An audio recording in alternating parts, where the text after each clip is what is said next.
ગાંધીનગરમાં પંચાયત હસ્તગતના આરોગ્ય કર્મચારીઓની માંગનો મામલો. આરોગ્ય વિભાગ સાથે આરોગ્ય કર્મચારી મહાસંઘની બેઠક મળી.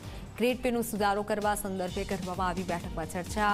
સુધારો કરવા અંગે સરકાર સહમત થયાનો મહાસંઘનો દાવો છે. આરોગ્ય મંત્રી સીએન સાથે મળવાપાત્ર લાભો બાબતે ચર્ચા કરશે. મહત્વનું છે, મળવાપાત્ર લાભો સંદર્ભે સરકાર સમીક્ષા કરી નિર્ણય કરશે. સરકાર સાથેની બેઠકમાં મહાસંઘ સાથે સકારાત્મક ચર્ચા કરવામાં આવી. 12 દિવસની માંગ સંદર્ભે સરકાર પરિપત્રો કરશે. સાથે 21 દિવસની હડતાલ પર અને રજાનો પગાર પણ અપાશે. ખાતાકીય પરીક્ષા સેવા સળંગનો પરિપત્ર પણ ટૂંક સમયમાં જાહેર કરાશે તેવી આરોગ્ય કર્મચારી મહાસંઘના પ્રમુખ રણજીતસિંહ મોરીએ બેઠક બાદ માહિતી આપી.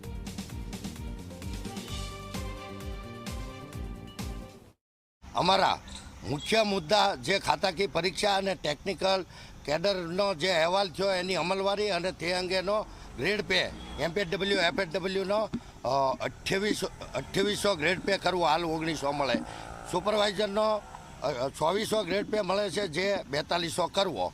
જે અનુસંધાને હડતાલ સમયના જે સેવા તૂટ અને 1 થી 21 દિવસ સુધી અમારી હડતાલનો જે રજા પગાર હતો, રજા એડજસ્ટમેન્ટ, એ સરકાર એગ્રી થઈ ગઈ છે.